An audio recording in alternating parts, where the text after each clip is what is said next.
노정희 중앙선거위원장 폐지를 촉구하는 부방대 서울시의원의 기강전을 시작하겠습니다. 먼저 국회에 대하여 경례를 하겠습니다. 국회에 대하여 경례.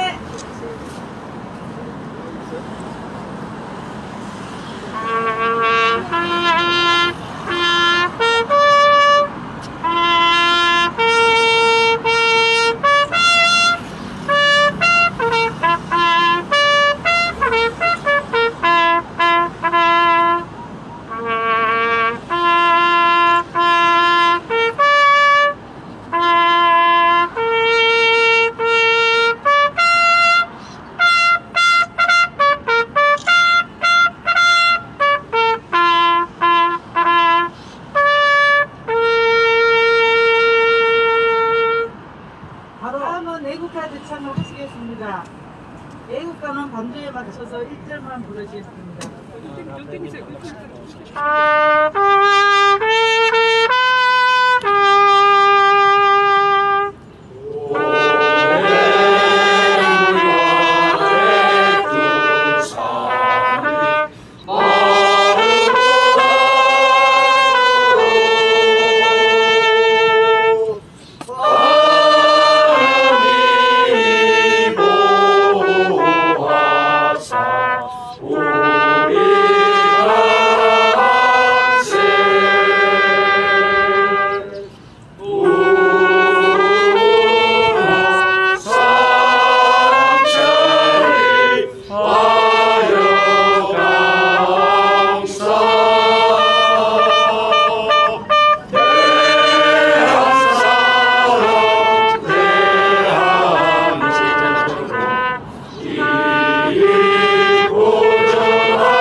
다음은 이정우 서울시의위원장님께서 모두 발언에 이어 진행을 맡아주시겠습니다.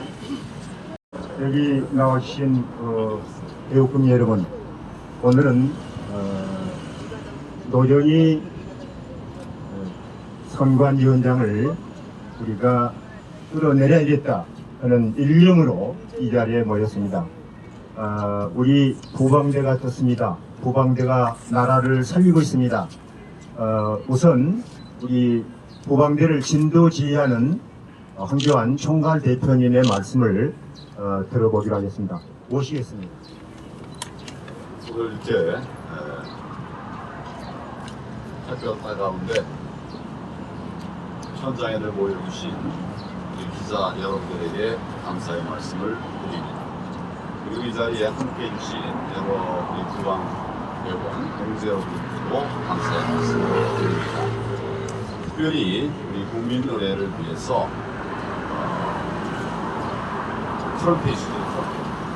트럼펫으로 아주 귀한 도움을 주신 선생님께로 감사의 말씀드립니다. 오늘 저는 대법관들과 그리고 노정희 대법관 겸 중앙선거관리위원회 위원장의 불법에 대해서 규탄하고 반드시 노정희는 물러나야 한다는 점을 여러분들에게 말씀을 드리고자 합니다. 제가 5가지 질문을 노정희 중앙선관위원장에게 합니다. 첫째는 알았습니까? 몰랐습니까? 지난 3구 대선에서 엄청난 표 부풀리기가 자행되었습니다. 엄청난 가짜 투표지들이 들어간 것으로 볼 수밖에 없습니다. 홀로그램이 나오지 않는 봉인지가 고의적으로 불법으로 자행됐습니다. 홀로그램이 나오지 않는 봉인지는 봉인지로서 아무런 효력을 할 수 없는 것입니다. 그래서 우리 보방대 대원들이 봉인지와 그 다음에 옆에 이제 박스 보관함 그 사이에 서명을 해서 말하자면 간인을 하려고 했더니 그것을 막고 계속 간인을 하려고 했더니 체포하기도 하고 별별 짓을 다 했습니다. 또 CCTV도 설치하지 않았고 고의로 가리기도 했습니다. CCTV 설치되어 있으니까 사전투표 아무 걱정 없다 이런 얘기를 했습니다만은 막상 우리 감시단이 가보니까 CCTV가 없는 것도 있었고 있는데 꺼져 있는 것도 있었고 또 있는데 다른 방향을 향하고 있어서 도저히 감시 활동을 하지 못하는 이런 CCTV들도 있었습니다. 선거법에는 투표용지에 투표관리관의 개인 도장을 찍게 되어 있습니다. 그러나 선관위는 지난 4.15 때와 마찬가지로 이번에도 일괄 제작해서 배포한 도장을 사용하게 했습니다. 그리고 도로 회수에 갔습니다. 이렇게 되면 얼마든지 가짜 투표지를 만들어낼 수 있게 된 것입니다. 우리가 투표하지 않아도 자기들이 투표지 만들고 도장 찍고 다 알 수 있도록 만들어진 것입니다. 제가 투표관리관 도장을 투표관리관의 개인의 도장 사인을 찍어야 된다고 하는 이유를 자세히 말씀을 드린 바가 있습니다.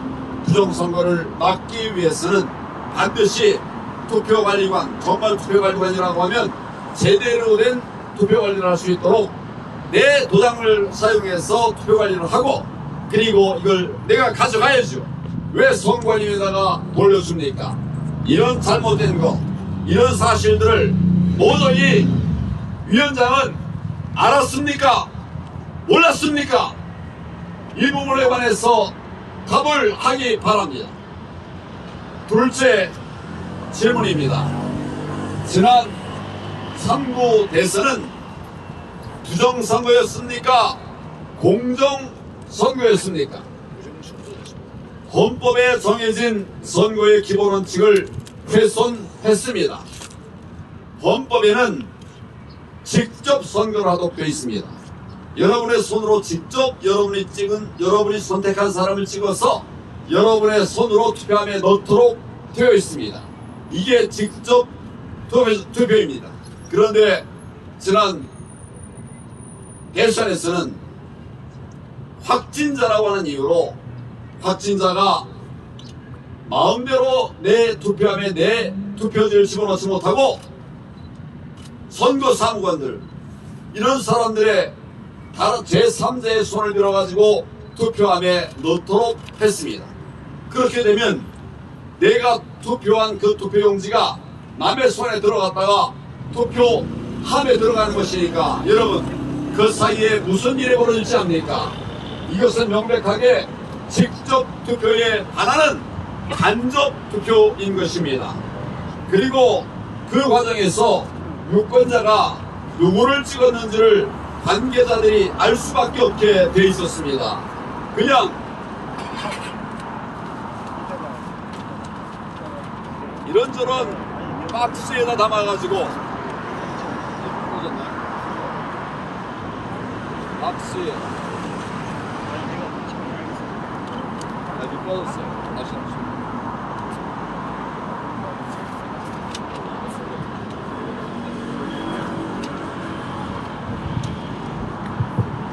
네, 저희가 이런 열악한 상황에서도 우리가 지난 3구 대선에서 승리했습니다.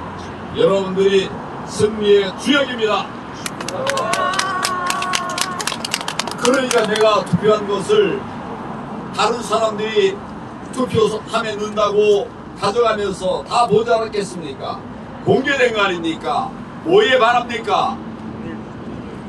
비밀 선거에 반하는 것입니다. 그리고 사전 투표한 사람이 다시 투표를 한 사례들도 나왔습니다. 이거 무슨 원칙에 반했습니까? 평등 원칙에 반한 것입니다. 우리 한 사람이 한 표밖에 행사할 수 없는데 2표 행사한 자들이 나오고 3표 행사한 자들이 나온 것입니다. 선거의 기본 원칙을 어겼습니다. 이것이 정당한 공명선거입니까? 가짜 부정선거입니까? 투표 결과도 조작했습니다. 선관위는 참관인이 개수한 것보다 더 많은 유권자가 투표했다고 발표했습니다.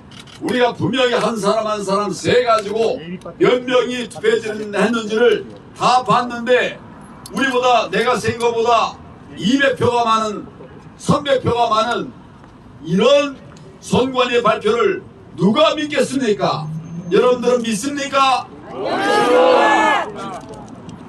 우리의 표가 도둑질 당하고 있고 훼손당하고 있고 가짜 투표지가 우리의 지도자를 우리의 정치인을 세우겠다고 하는 이런 정부가 되어버렸습니다. 국민의 위대하고 신성한 권리 행사 선거입니다. 그 선거를 놀이객감으로 만들었습니다. 그래서 제가 노정희에게 다시 묻습니다. 지난 3구 대선 부정선거입니까? 정당한 공정선거입니까? 부정선거! 예, 세 번째 잘했습니까? 못했습니까? 못했습니다. 제가 노정희에게 묻습니다. 사전선거일에는 출근하지 않았습니다. 사전 선거일 3월 5일 토요일이라고 휴일이라고 출근하지도 않았습니다. 우리 국민들은 정말 비토하는 심정으로 모여서 투표하고 표로 심판하자 이런 애를 쓰고 계시는데 그 책임자인 중앙선거관리위원장 노정희는 집에서 쉬었다고 합니다. 선거를 총괄하고 관리해야 할 책임을 진 사람이 도대체 그 시간에 뭘 했단 말입니까? 노정희 내 질문에 답하기 바랍니다. 네 번째 질문입니다. 책임이 있습니까? 책임이 없습니까? 지금 국민들이 많은 시민들이 노정희의 잘못된 이런 불법 선거 관리에 대해서 분노하고 있습니다. 그래서 사과하라고 하고 있고 물러나라고 하고 있고 그런 여러 가지 이야기들을 하고 있는데 노정희는 이 문제에 대해서 책임이 있다는 자기에게 책임이 있다고 하는 진정성 있는 말 한마디 하지 않았습니다. 여러분은 들었습니까? 그런 얘기를? 예, 하는 신용만 설정되고 말았고 잠적해버렸습니다. 지금 국민이 부정선거에 분노하고 계십니다. 누구의 책임입니까? 노정희! 선관위원들, 특히 중앙선관위원장 노정희의 책임 아닙니까? 노정희는 그 엄중한 책임을 자신이 지지 않고 선거정책실장 자기 부하에게 떠밀었습니다. 선거국장 자기 부하에게 떠밀었습니다. 부하에게 떠미는 사람이 지도자 자격이 있습니까? 잘못했으면 자기가 잘못해야죠. 무책임한 자입니다. 이런 사람이 어떻게 우리 대한민국의 중앙선관위원장이란 말입니까? 여러분 동의하십니까? 다섯 번째, 제가 다섯 번째 질문하겠습니다. 심각하게 들어주십시오. 물러나겠습니까? 비열하게 버티겠습니까? 제가 노정희에게 묻습니다. 물러나겠습니까? 비열하게 버티겠습니까? 아멘이다. 노정희는 부정선거라고 하는 국가 문란의 장본인입니다. 처음부터 자격미달인 사람이었습니다. 6.1 지방선거를 관리할 능력도 없는 사람입니다. 그러므로 여러분과 함께 제가 외치고 싶습니다. 자유민주주의 국가에서 권력은 누구로부터 나옵니까? 국민으로부터 나옵니다. 그 도구가 바로 선거입니다. 그런데 그 선거가 부정선거로 왜곡되면 그게 민주주의 국가 맞습니까? 아닙니다. 그런데 이 선관위가 국민의 의사를 조작했습니다. 그래서 국민들이 용서할 수 없는 것입니다. 법을 지켜야 할 선관위가 오히려 앞장서서 법을 훼손했습니다. 이것은 절대 실수가 아닙니다. 할 말 없으니까 실수라고 하는데 여러분 어떤 자가 이런 엄청난 계획된 실수를 한단 말입니까? 오랜 시간 엄습한 모의를 통해서 준비해온 결과가 지난 3구 대선이었습니다. 이 모든 책임은 중앙선관위원장 노정희의 책임입니다. 노정희 중앙선관위원장은 마땅히 책임지고 사퇴해야 합니다. 그에 상응한 국민의 응징과 처벌을 받아야 합니다. 우리는 선거 성의를 지켜내기 위해서 오늘 이 자리에 왔습니다. 노정희 반드시 물러나라! 대법원 앞에 왔으니 한마디 더 할 게 있습니다. 저 안에 대법관들이 있습니다. 4.15 총선 직후에 우리가 선거가 부정에 의해서 왜곡됐다 이렇게 해서 선거 무효 소송을 냈습니다. 139건을 냈습니다. 처리하지 않고 있으니까 중간에 포기 한 번도 생겨서 아직까지도 126곳에서 선거 무효 소송이 제기가 됐습니다. 그런데 진행은 안 되고 있어요. 전혀 안 되고 있다고 말을 할 수밖에 없습니다. 그 126곳 중에서 검증의 출발점, 검표, 표 보는 것입니다. 표를 보는 것인데 이런 재검표조차도 5군데밖에 이루어지지를 않았습니다. 여러분, 이게 부정선거에 대해서 재판을 하는 태도입니까? 아닙니다. 안 하려는 태도죠? 지금 그런데 선거 사무는 제소일로부터 180일 이내에 처리하여야 한다고 되어 있습니다. 이거 마음대로 그 안에 처리 안 해도 되는 겁니까? 반드시 180일 이내에 처리해야 하는데 아직까지 선고는 단 한 건도 나지를 않았습니다. 대법관 사퇴하라. 증오력이 높죠? 불법이죠? 그나마도 재검표를 해보니 불법 투표지가 쏟아져 나왔습니다. 설명 못할 이런 부정 투표지들이 나오니까 아예 이제는 재검표도 하지 않아요. 검증을 하지 않는다는 것입니다. 선거 무효 소송을 진행하지 않고 있다는 말입니다. 이게 뭡니까? 직무유기죠? 국민을 무시하고 직무를 유기하고 있습니다. 다시 한번 제가 저 대법원을 바라봅니다. 엄청난 돈을 들여서 의의한 대법원 건물을 지었습니다. 그런데 이렇게 직무유기하라고 국민의 뜻을 저버리라고 국민들이 이렇게 떼어볕에 나와서 고생하라고 저 건물을 지어줬습니까? 아닙니다. 직무유기 중에서도 초상급 가장 못된 직무유기를 대법관들이 하고 있습니다. 며칠 이내에 처리해야 됩니까? 180일요. 180일 이내 지금 2년이 다 돼가고 있는데 뻔뻔하게 불법을 저질러 놓고 직무를 유기해 놓고 지금 저기 앉아 있어요. 우리가 여기 있으니까 아마 식사들도 하러 안 가는 모양입니다. 숨어 있는 것 같습니다. 맞습니다. 왜 숨을 일을 합니까? 왜 떳떳하지 못한 일을 합니까? 지금이라도 빨리 서둘러서 하루 빨리 심판하십시오. 재판하십시오. 180일은 지났지만 이제부터 쌓여가는 일은 잘못된 죄과를 빨리 끝내기 위해서라도 빨리 처리하십시오.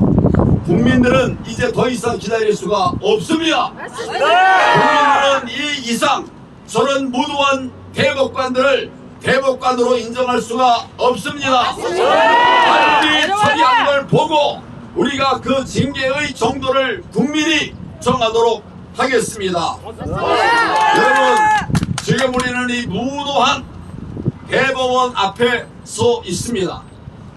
우리는 지금 저 무도한 대법원 앞에 서 있습니다. 나라 무너뜨리고 있는 노정이 앞에 서 있습니다. 정말 피 끓는 마음으로 이 자리에 다 모였습니다. 맞습니다. 이제 우리가 선거 정의를 지켜내야 됩니다. 대한민국을 지켜내야 됩니다. 대한민국이 무너진 것을 우리가 막아내고 우리가 꿈꾸는 정말 사랑스러운 그런 정상국가를 만들어 가야 합니다. 우리 그런 것으로 함께 해주셔서 대단히 감사합니다. 감사합니다. 정한 대표님 정말 감사합니다.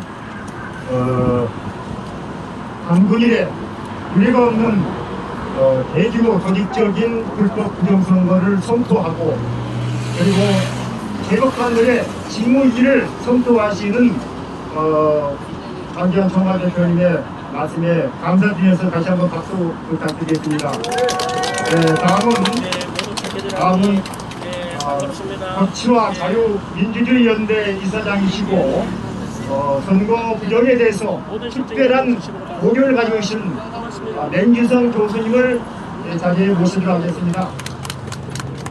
네, 맹규성 교수입니다.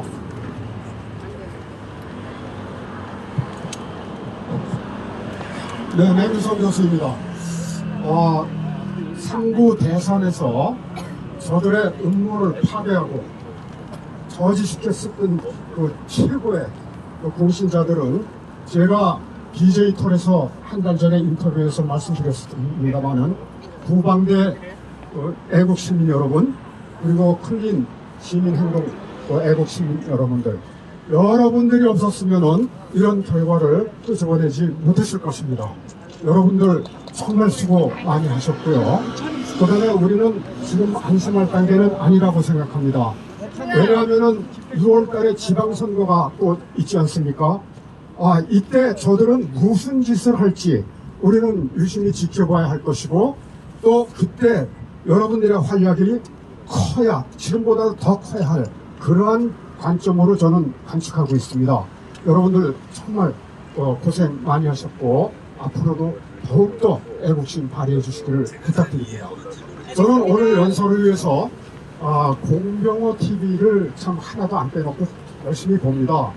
그 TV 중에서 여기 나와 계십니다만은 권오영 변호사님하고 그 인터뷰 내용에 충격을 받은 게 있습니다. 그것이 뭐냐면은 사전 선거에 사용했던 QR코드입니다. QR코드. 이 QR코드 역사를 이야기하면은 4.15 부정선거 일어나서 재판이 시작되기 전에 항의가 많이 있었죠. 그때 선관위의 답변입니다. 선관위의 답변은 국회에다가 선거관리법 QR코드를 사용해주기를 요청을 했는데 안 해줘서 어쩔 수 없이 사용해서 그냥 했다. 이게 첫 번째 답변이었고요. 그게 말이나 되는 소리입니까? 그러니까 그 다음번에 답변이 더 걸작입니다. QR코드는 2차원 바코드다. 2차원 바코드다. 이게 선관위의 답변이었어요. 근데 제가 공대 출신이에요. 수학 강의도 5년 동안이나 팀장으로 대학에서 강의했던 사람입니다. 이 사람들이 매트릭스 행렬, 여러분들은 행렬로 배우셨을 거야. 이거의 기능을 모르는 거야. 이거의 기능을. 3 곱하기 3. 3 곱하기 3은 6입니다. 3 곱하기 3은 9입니다. 다시 말씀드리면은 2차원의 세계는 76개의 요소가 들어가게 만들어져 있는데 QR 코드인데요. 거기에 어떤 요소, 이쪽에서 3개, 저쪽에서 3개를 조합을 하게 되면 곱하기가 되는 거예요. 기능상으로 다 코드가 될 수가 없는 것입니다. 근데 그때의 그 변명을 해왔거든요. 근데 요 며칠 전에 우리 권효영 변호사님하고 공경호 박사하고 인터뷰한 거 들었더니 이 부정선거가 거슬러 올라가면은 2017년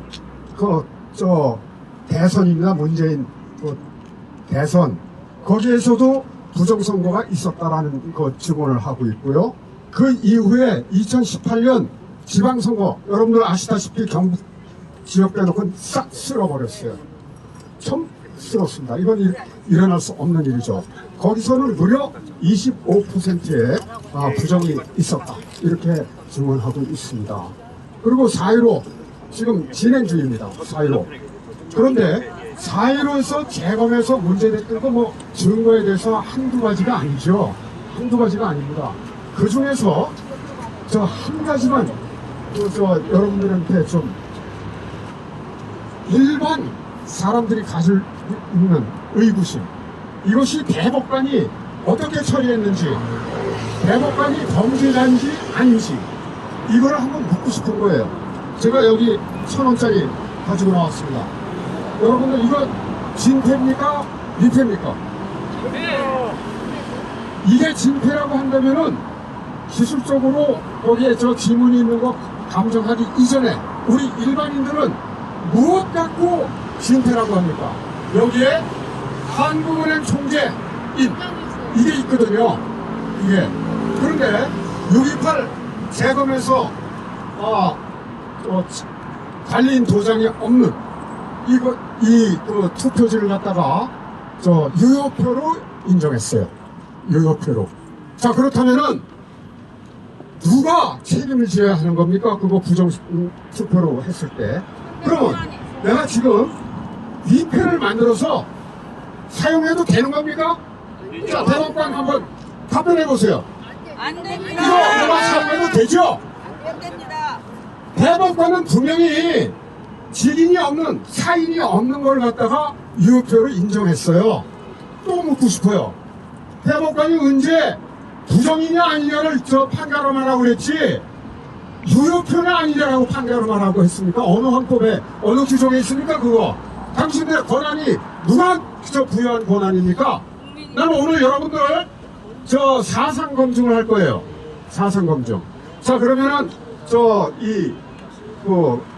4.15 부정선거에 국한시켜서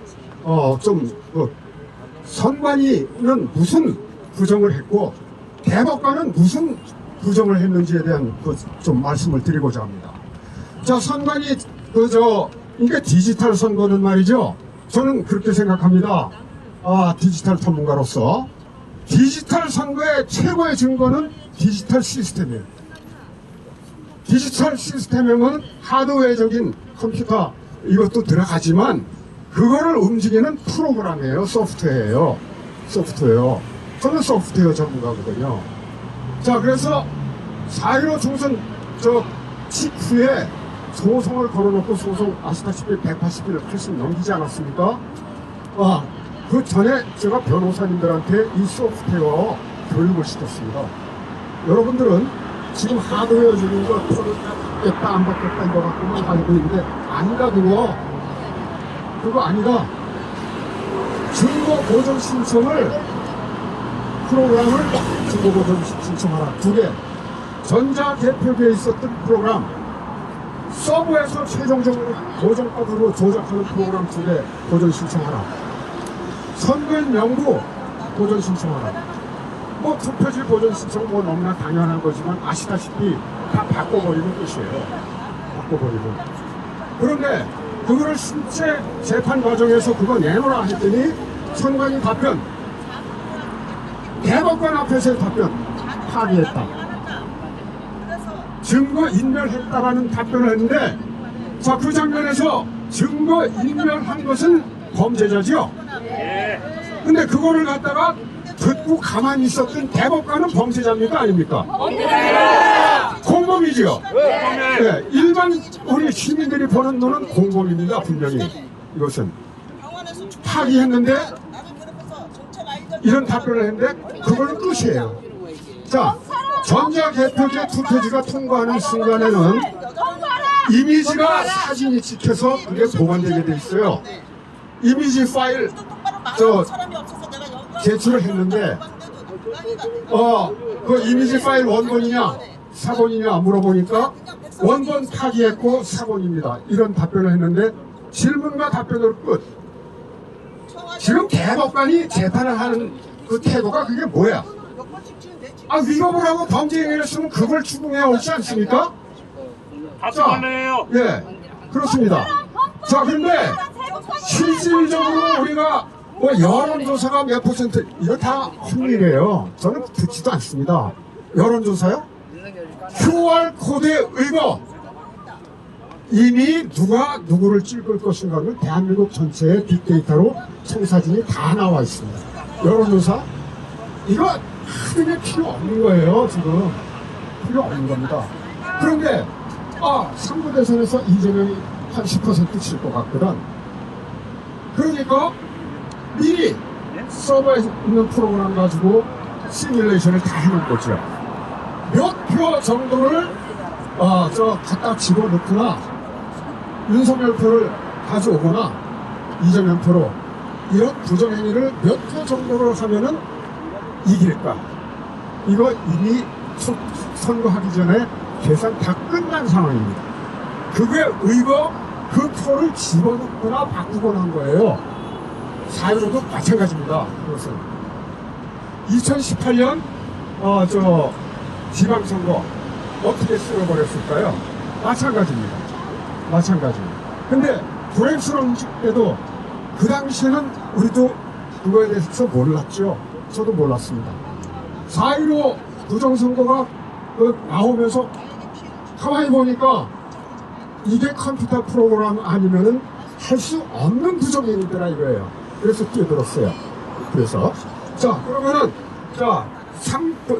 QR코드 국힘당에서 이번에 3구 대선을 위해서 요청한 게 2개가 있죠. QR코드 사용하지 말자. 그 다음에 자신의 사인을 찍어달라. 그런데 선관위 답변이 뭐였었어요? QR코드는 그냥 개무시해서 그냥 사용하는 걸로 답을 했고요. 사인, 그거는 당신들이 뭐 불평하려면 하고 말려면 말아라. 우리는 우리 식대로 하겠다. 이게 답변이었거든요. 이게 답변이었어요. 이게. 자, 그럼 QR코드를 왜 3구 대선에서 마음 놓고 사용했는가 하는 거예요. 우리 권오현 변호사님이 증언했습니다. 공병호 TV에서. 2017년도, 2018년도 여러분들 잘 모르시겠지만 선거 무효소송 있었습니다. 여기 천청용 의원이 대선 무효소송 토론 장본인이에요. 그런데 거기서도 역시나 QR코드가 문제가 됐죠. 그런데 이 대법관이 그 두 소송 사건에서 작년 12월 11일 2021년 12월 11일 대선 전입니다. 11일 2차원 바코드로 인정이 되는 걸로 판결을 내렸다 이 말이에요. 합법화된 겁니다. 합법화된 거. 다시 얘기하면은. 그러니까 국힘당에서 항의해봤자 합법화됐는데 무슨 뭐 이런 거죠 다. 자, 그러면 QR코드가 아까 말씀드렸다시피 무슨 역할을 했느냐, 이것이 중요한 것이죠. 무슨 역할을 했느냐. 자, 17년 대선부터 지금까지 누가 누구를 찍었다, 이거 데이터 다 나와 있어요. 여론조사 그거 말장방이에요. 그 여론조사 기관에 대해서는 할 말이 너무 많습니다. KSY에 대해서. 네. 자, 이미 다 나와 있거든요. 제가 그래서 4.15 부정선거 컴퓨터 프로그램 돌려가지고서 계산해봤더니 무려 43석이 뒤바뀌었습니다. 그 중에 인천 연수구는 워낙 차이가 격차가 크니까 사전 투표에서만 조작한 게 아니고요. 거기는 당일 투표에서도 조작했어요. 거기는. 예. 3구 대선 계산을 해보니까 329만 표가 차이가 났더라고요. 그런데 1%를 이기고자 했어요. 1%를 가산을 했더니 약 350만 표 차이가 실질적으로 났습니다. 윤석열 후보가 실질적으로 얻은 거는 1640만 표가 아니고요. 1740만 표는 1740만 표. 그리고 이재명이 얻은 것은 1615만 표가 아니고요. 1470만 표밖에 안 돼요. 두 개를 빼보니까 실질적인 격차가 났어야 하는 것은 329만 표야. 근데 1%를 이기고자 했으니까 그 0.7% 진 거에 더하기 1%까지 했더니 약 35만 표 실패를 했더라고요. 이걸 막은 것이 여러분들이에요. 네. 35만 표. 아까 말씀드렸지만 황교안 대표님께서도 말씀드렸지만 자 어디에서 차질이 빚어졌느냐. 실제 투표자 수는 4,000명인데 기록을 해서 옮겨가려고 한 거는 뭐 예를 들면 8,000명이다. 이거 여러분들이 잡아내지 않았습니까? 방방곡곡에서 그런 게 있었다 이 말이에요. 이거 잡았죠. 거기서 차질 빚었어요. 그 다음에 예상됐던 거지만 확진자 당일 투표에서는 나중에 문제가 생겨갖고 내가 투표하게 됐다 이렇게 되지 않았습니까? 근데 그 전에는 방역국 인사람 공무원 아니라고 합니다. 정체가 뭔지 모르겠어요. 그 사람들이 투표지 갖다 주고 봉투 갖다 주고 뺏어서 저희들이 투표함에 갖다 놨다 이거야. 그런데 그 사전투표 단일 발표에서 은평구에서 3건의 이재명 표가 나오지 않았습니까? 그래갖고 그 사건 때문에 노정이 검찰 수사 받고 있는 상태 아닙니까? 근데 이걸 아셔야 돼요. 4.15 부정선거에서 그 수없이 많은 증거들이 나왔음에도 불구하고 선관위의 답변은 관리부실, 부실관리입니다. 부실관리, 관리부실은 행정적인 거예요. 그렇지만 이 증거 자료는 범법행위를 얘기하는 것과 다르다고 생각됩니다. 그래서 제가 오늘 연설을 위해서 부정선거가 만일에 밝혀지면은 어떤 형벌을 받아야 하는가. 여기 황 대표님 계시고 권오현 변호사님 계시지만 법률가들이 해석하는 것과 일반 시민이 해석하는 것은 어떻게 다른지가 좀 있어요.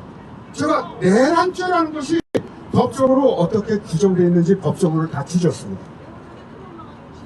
거기에 이런 문장이 있어요.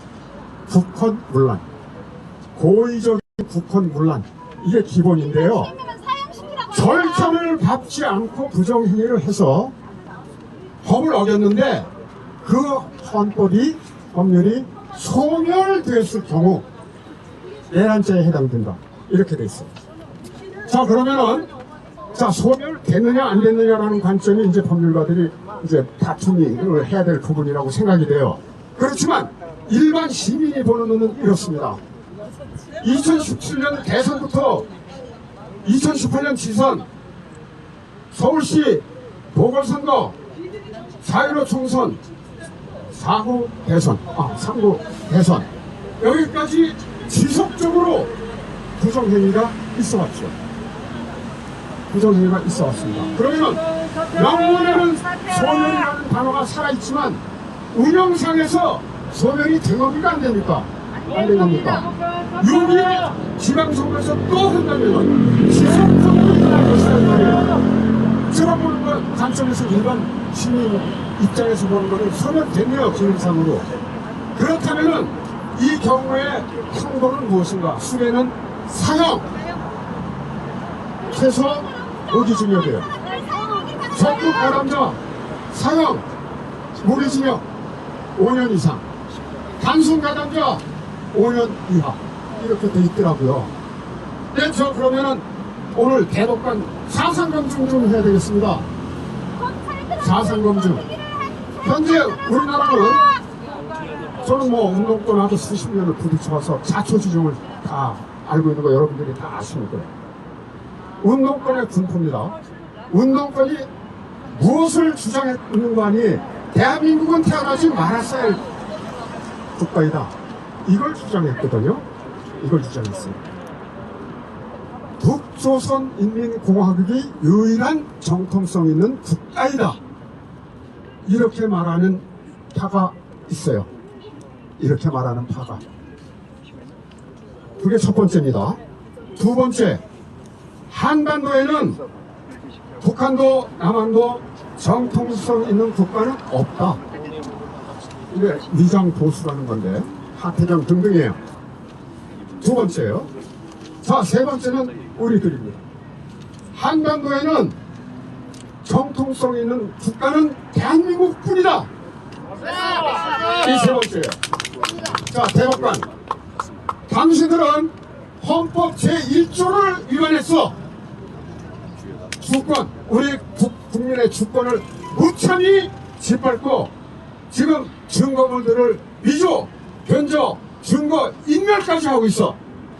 그렇다면은 당신들이 헌법 제1조, 헌법 제3조 이거 헌법 수호를 하고 있는 거야, 안 하고 있는 거야? 아까 질문 세 가지 중에 어디에 속해 당신들?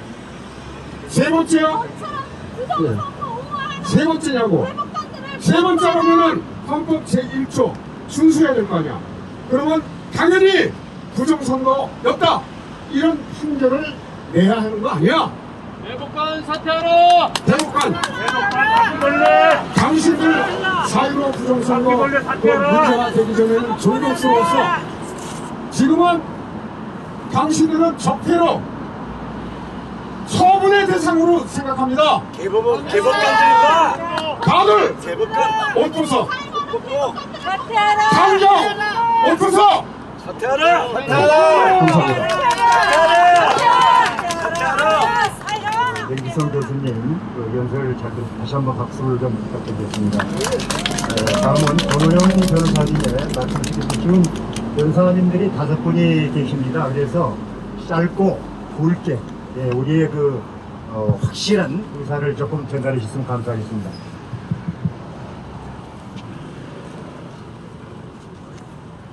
안녕하십니까. 저는 권호영 변호사고요. 지금 이제 4.15 총선 무효 소송 제기해서 계속 그 증거를 확인하고 있고, 또 이번 3구대에서는 황교안 대표님 모시고 또 후광대에 제가 대표님 비서실장으로 해서 전국적으로 이제 많은 부정선거의 증거들을 확인했습니다. 지금 이제 저는 이제 대법관들의 태도에 대해서 말씀드리는데요. 노정희 중앙선거관리위원장도 현재 그 대법관으로서 재판을 담당을 하고 있습니다. 그런데 이분이 어떤 역할을 하냐면요. 우리 이종원 씨 사건 같은 경우에는 중앙선거관리위원회가 이종원 씨를 고발인 자격으로 해가지고 그렇게 해가지고 이제 고소를 하고, 또 노정희 대법관은 법관 자격으로, 그러니까 본인이 중앙선거관리위원장이면서도 또 대법관이 돼서 그렇게 이제 판결을 내리는데, 그 판결에 대해서는 정말 기가 막히는 일로 거의 조작된 것에 가까운, 충분히 조작된 의심을 할 수 있는 그런, 우리가 볼 수 없는 DNA가 있다 이런 식으로 해가지고 했는데, DNA가 있는 그런 실물을 보여주지도 않고, 실물은 그 전에 불에 탔다 이렇게 여러 가지 뭔가 우리 상식적으로 이런 걸 가지고 유죄 판결할 수 없는 그런 내용을 가지고 실형을 선고를 하고, 결국 그 의도는 뭐냐면 대한민국에 일어난 부정선거를 외치는 사람들이 입막음하려고, 그중에서 민경욱 의원을 거기다 엮어가지고 입막음하려고 그렇게 의도된 거는 이제 지금 와서 충분히 파악이 됩니다.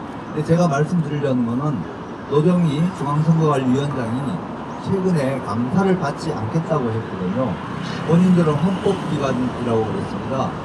그런데 무슨 헌법기관이 부정선거를 합니까? 그리고 부정선거를 하면 감사를 받지 않는 겁니까? 그리고 본인들이 그 판결을 그렇게 내가지고 모두 막는, 이거는 우리 헌법 정신이 아닙니다. 우리 헌법 정신은 법치주의랑 그러니까 법에 의한 지배를 얘기를 하는 거거든요. 저도 또 우리 노정희 중앙선관위원장도 똑같은 대한민국 국민으로서 여기 계시는 분들도 똑같은 대한민국 국민들이고 여기 대법관들이나 대통령도 마찬가지입니다.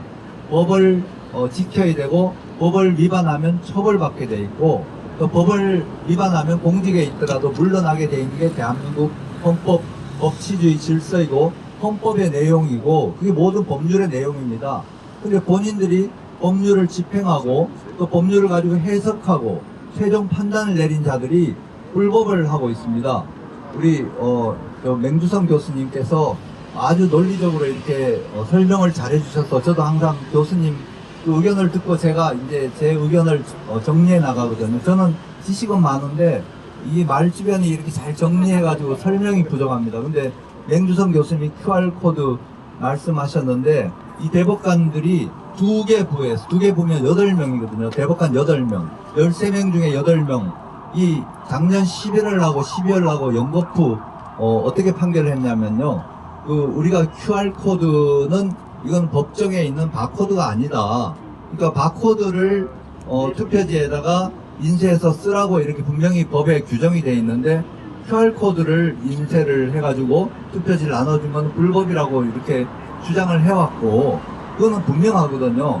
분명한데 작년 11월 12월에 어떤 판례를 남겨놨냐면 QR코드도 일종의 바코드다. 2차원 바코드다. 그러니까 투표지에 인쇄하는 건 무방하다. 이렇게 판결을 내려놨거든요. 그런데 여러분들 이제 대법관이니까 어떤 국가의 전체적인 사안을 보고 또 전체적인 법적인 그 질서도 지켜야 되지만 구체적인 타당성이라는 게 있거든요.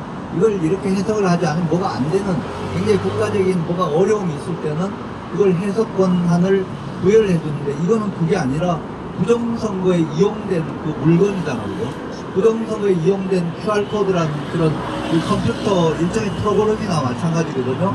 그걸 가지고 쓴 걸 가지고 이 사람들이 그동안 모든 것을 우리가 주장했던 걸 무효화하기 위해서 QR코드도 일종의 바코드다. 2차원 바코드다. 이렇게 판결을 한 겁니다. 그 국회의원들이 법률을 그 바코드를 쓰고 거기다 일련 번호만 집어넣으라고 한 이유는 그 숫자를 해봐야 10몇 자리 나 뭐 많아봐야 20자리 이런 식으로 충분히 모든 번호를 거기다 다 집어넣을 수가 있거든요. 대한민국의 모든 투표지 번호를 일련 번호를 거기다 다 숫자 한 10여 자리면 거기다 집어넣을 수 있을 겁니다. 그런데 이 사람들이 QR코드에는 우리 아들이 이제 컴퓨터 좀 이런 것 좀 알고 그런데 걔한테 물어봤더니 수천 자리를 집어넣을 수가 있대요. 수천 개 문자하고 알파벳을 집어넣을 수가 있대요. 그 지난 2018년도 지방선거에서 거기 판결문에 아주 써져 있습니다. 숫자뿐만 아니라 알파벳도 넣었다는 거예요.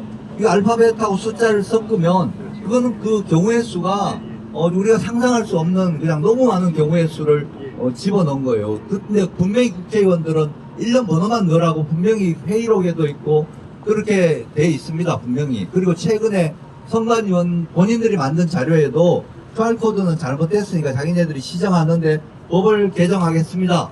해가지고 이번에 그 4.15 총선 부정선거로 당선된 국회의원들이 법 개정 발의도 했었는데 그것도 기각이 됐거든요. 그러니까 통과가 안 됐습니다. 그럼 분명한 거 아닙니까? 대법관들이 왜 국회에서 만든 법을 저들 마음대로 뜯어고치는 그렇게 판결을 내리고 이게 어떤 저희가 숨어져 있냐면요. 지금 대법원 판례에 의하면 선거 무효가 되려면 먼저 법을 위반해야 되고 법이나 아니면 규정들을 위반해야 되고 규정을 위반한 후에 이게 선거 결과에 영향을 끼쳐야 선거 무효가 됩니다. 그런데 법 위반이나 규정 위반이 없으면 선거 결과에 영향을 끼친 여부는 더 나아가서 살펴보지 아니한다. 이렇게 판결을 내려놨습니다. 그러니까 우리가 유일하게 위법사항으로 주장했던 QR코드를 이거 적법하다 하면 4.15 모든 그 수많은 증거물들 결과가 바뀐 것들을 우리가 제시할 걸 자기네들은 보지 않고도 이걸 기각 판결을 할 수 있는 이런 판례를 작년 11월에 1부에서 먼저 남기고 지금 현재 민경우 의원 재판 담당하는 2부가 따라서 냈습니다.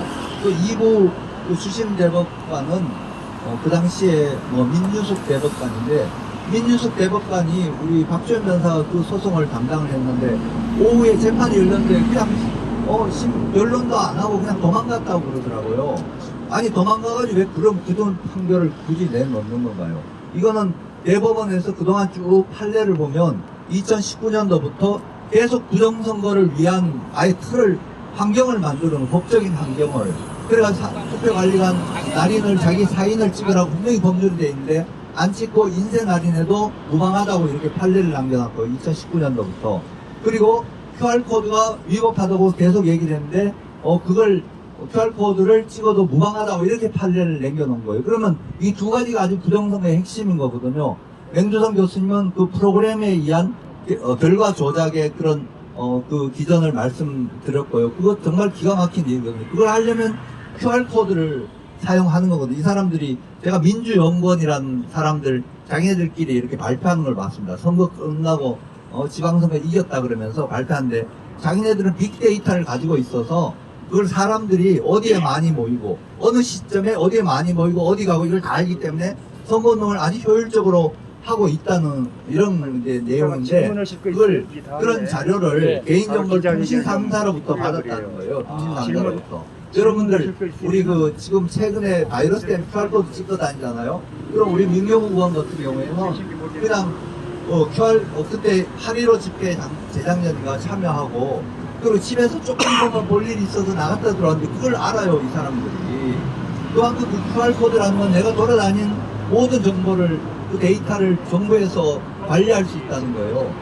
그런데도 그 QR코드는 굳이 투표지에다가 쓰는 거예요. 그러면 여러분들이 이 정도면 정확한 건 몰라도 충분히 짐작은 되잖아요. 그 QR코드하고 국민의 개인의 어떤 신상 정보 어디 돌아다니는 것까지 다 이렇게 충분히 결합할 수 있다는 게 QR코드인 거거든요. 국회의원들이 분명히 단순하게 하고 숫자만 내라는 걸 QR코드를 굳이 인쇄했고 대법원은 그게 적법하다고 판결하면 대한민국 이건 법이 없는 나라거든요. 그래서 제가 더 긴 얘기보다는 대법관들한테는 충분히 질타를 할 내용들이 있고 대법관들이 저지른 그런 비행이라든지 비윤리적인 거는 진짜 구체적으로 따지면 정말 치사하고 세상에 마약 카르텔이 이 정도로 진짜 없이 그렇게 하냐 할 정도로 아주 치사하거든요. 근데 그 우두머리가 누굽니까? 그 임명자겠죠, 그죠? 문재인 대통령 임명하고 가진 불법을 다 하고 그러면서 그 불법을 자기는 조사를 안 받기 위해 가지고 검찰 수사권도 없애버리고 공수처를 세워가지고 아주 수사 기능이 없어요. 국가의 이 공직자들에 대한 수사 기능이 없게 만들고 그러면 그런 거를 그나마 불법이 기소가 돼 있는 거 아니면 재판이 제기돼 있는 걸 판결해야 될 대법원에서 아예 불법을 조장하는 판결을 내리는 이런 게 지금 대한민국 현실이거든요. 그래서 저는 이제 대법관들은 본인들이 충분히 아마 생각하실 거예요. 겁도 나실 거고. 그러니까 곧 있으면 문재인 대통령 머리가 우두머리가 이제 내려오잖아 그 자리에서. 그러면 이제 그걸 누가 컨트롤할 사람이 없으면 본인들도 아마 그런 위기 상황에 봉착하겠지만 그 전에 법관들하고 법원 공무원들한테 부탁드리고 싶습니다. 공무원 노조 왜 만들었습니까? 별의별 것도 그냥 공무원 노조가 그냥 플랜카드 걸어놓고 법원 앞에 그렇게 가지고 항의하는 사람들이 이런 대법관들이 부정선거를 방조하고 부정선거를 합법화하는 판결을 내리고 그리고 심지어 그 법원 안에 봉인된 그런 증거물 이런 것들을 제대로 관리 안 하고 바뀌었다는 의심을 받잖아요. 이 정도면 사실은 대법관으로서 좀 창피한 거거든요. 그리고 자기가 고소하고 자기가 재판하고 이게 그 재판 제도가 그런 거 아니잖아요. 우리나라 헌법 질서는 이게 국가 권력, 큰 권력은 우리가 쉽지가 않아요. 국민 한 명 한 명이 이걸 견제하기 쉽지 않은데 유일하게 견제할 수 있는 게 그러니까 삼통분립화해서 체크 앤드 밸런스라 그러거든요. 견제와 균형인데 지가 헌법기관 2개를 다 장악을 하고 부정불법 선거가 있어도 감사도 받지 않겠다. 물러나지도 않겠다. 무슨 배짱입니까? 노정희 대법관 중앙선거관리위원장은 그거는 정말 상식에 반한 거고 이건 국가에서 만약 그 사람을 못 끌어내면 국민들이 끌어내야 됩니다. 국민들이 불법적인 공무집행에 대해서는 국민들이 그걸 우리가 적법한 절차로 끌어내거나 현행범일 경우 체포할 수도 있을 권리도 있거든. 시민 한 명 한 명에 우리가 좀 그런 의지로 그렇게 끝까지 당신들이 불법 한번 해봐라. 우리 국민들은 마지막 한 명까지 가만히 안 있는다. 이런 식의 결의를 가졌으면 좋겠습니다. 오늘 이렇게 많이 나오시고 또 우리 존경하는 우리 한교안 대표님 그리고 맹주성 교수님 이런 어른들 모시고 또 여기 다들 투사들 우리 천창용 우리 열사는 재판정에서 아주 부당하게 하니까 소리 지르는데 그 자리에 덜렁덜렁 밖에다 내팽개쳐가지고 허리 다쳤거든요. 대법원 안에서. 우리가 정말 대한민국이 법원을 왜 두고 있습니까? 인권을 보장받고 법 질서가 이렇게 합법적으로 합리적으로 잘 유지되게 하기 위해 대법원을 뒀는데, 아니 전직 대법원장은 뭐 그리 잘못이 크다고 실형해가지고, 그분 요즘 뇌출혈도 있으시고 해서 굉장히 건강이 안 좋으시대요. 그러면 우리 전직 박근혜 대통령 판결을 한번 생각해 보세요. 묵시적으로 뭐 어떻게 뇌물을 받았다는데, 아니 그런 판결이 어디 있습니까? 묵시적으로 어떻게 뇌물을 받아요? 그러면 저한테도 묵시적으로 갖다 주면 저는 정말 떳떳하게 돈 받는 거거든요. 좀 그런 식으로 모든 국민들이 묵시적으로 정말 이익을 좀 취하면 좋겠습니다. 그렇게 하고 사람을 그냥 징역에 집어넣고 갈 것도 없게 만들고, 이게 대법원의 대법관들이 할 일입니까? 그래서 밑에 판사들 그리고 공무원들은 여기에 대해서 좀 규탄해야 됩니다. 지금 대한민국이 저 사람들 그 자리에 그대로 있으면 대한민국이 무너지게 생겼습니다. 그러니까 여러분들이 우리 다 같은 국민이고, 우리가 다른 사람 비판할 때 쉽지가 않습니다. 그렇지만 분명한 위법이 있으면 거기에 대해서 자기가 위법을 인정을 하고 또 실수를 인정을 하고 잘못을 뉘우치고, 이렇게 해야 나라가 건전하고 건강하게 움직이지 않습니까? 근데 대법관들이 아니 대놓고 불법한 판결을 내는, 그래서 제가 좀 심한 말이지만, 아니 왼쪽 눈은 바코드가 있고 오른쪽 눈은 QR코드가 있는데 둘이 같다 그러면 당신은 눈이 삐었냐? 눈이 삐었으니까 그런 판결을 내는 거예요. 바코드가 QR코드가 같지 않지 않습니까? 그걸 갖다가 판결하면 이게 법이 없는 거죠. 그래서 그런 대법관님들께서 스스로 좀 반성하시고, 그리고 뭐 서로 가지고 당신 몸통이요, 내가 몸통이요, 뭐 이렇게 해가지고 밤새 고민하지 마시고, 진짜 부정선거에 대해서 지금이라도 좀 고민하시고 정말 적절한 태도를 취해 주셔서 국민이 그나마 대한민국에서 좀 살아갈 조그만 희망이라도 이렇게 여러분들이 갖도록 보탬을 하면, 우리가 사람이라는 건 나중에 처벌을 하더라도 그 사람 나중에 태도에 따라서 우리가 마음이 너그러워지고 이렇게 하지 않습니까? 좀 그렇게 해줬으면 좋겠습니다. 이상도요. 도로연 변호사의 해박한 그러한 그 말씀을 들어봤습니다. 우선 안내 말씀 잠깐 드릴까 합니다. 지금 오늘 유튜버님들이 지금 8분이나 계신 것 같습니다. 이 떼학볕 때 참 고생이 많으시고, 애국민 여러분들도 오늘 너무 고생이 많으십니다. 우리 유튜버님들 좀 격려하는 의미에서 우선 박수 한번 주시기 바랍니다. 정말 비판을 나오기가 힘든데 정말 감사를 드리고요. 잠시 후에는 조금 순서를 바꿔가지고 유튜버님들이 기자님들이 돼가지고 질의응답하는 시간을 좀 가져보도록 하겠습니다. 황교안 대표님 가능하시죠? 예. 아무 분이라도 자유스럽게 질의하시고 응답하는 시간이 되겠습니다. 여러분 다 같이 박수로 환영해 주시기 바랍니다. 기자분들도 그러고 우리 시민들도 많이 힘드신 것 같아요. 그래서 다리 좀 풀고 몸 좀 흔드십시오. 예. 흔드십시오. 춤 잘 추는 분 있으면 춤춰도 좋은데.